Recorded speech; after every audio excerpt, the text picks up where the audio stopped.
નમસ્કાર, news of Gandhinagar daily headlines today. Modi Putin વચ્ચે મુલાકાત પહેલા 3 દેશના રાજદ્વારીનો વિવાદ. સેલ્સમેનની નજર ચૂકવી મહિલાએ કરી વીંટીની ચોરી.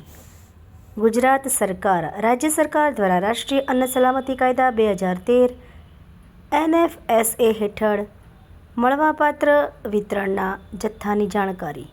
પ્રધાનમંત્રી ગરીબ કલ્યાણ અન્ન યોજના વિગત અવશ્ય વાંચો.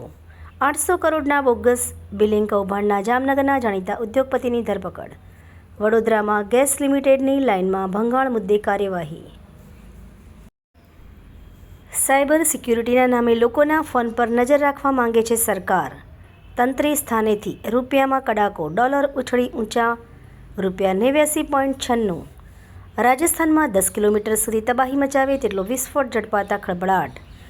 શ્રી ગંગાનગરમાંથી એક ઇન્ટર સર્વિસીસ ઇન્ટેલિજન્સ એજન્ટની ધરપકડ. હવે 60%થી વધુ દિવ્યાંગતા ધરાવતા દિવ્યાંગોને પણ વર્ષ 2025-26થી સંત સુરદાસ યોજનાનો લાભ મળશે.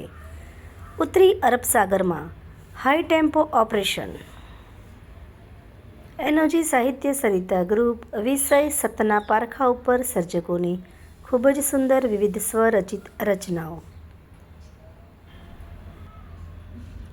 સંસદમાં ગુંજ્યો આદિવાસી સંસ્કૃતિનો ધ્વજ. સાંસદે પરંપરાગત વેશભૂષામાં આપ્યો રાષ્ટ્રીય એકતાનો સંદેશ. શ્રી સ્વામિનારાયણ ગુરુકુળ બોટાદના આચાર્ય શ્રી કમલેશભાઈ મહેતાનું શ્રેષ્ઠ આચાર્ય તરીકે સન્માન.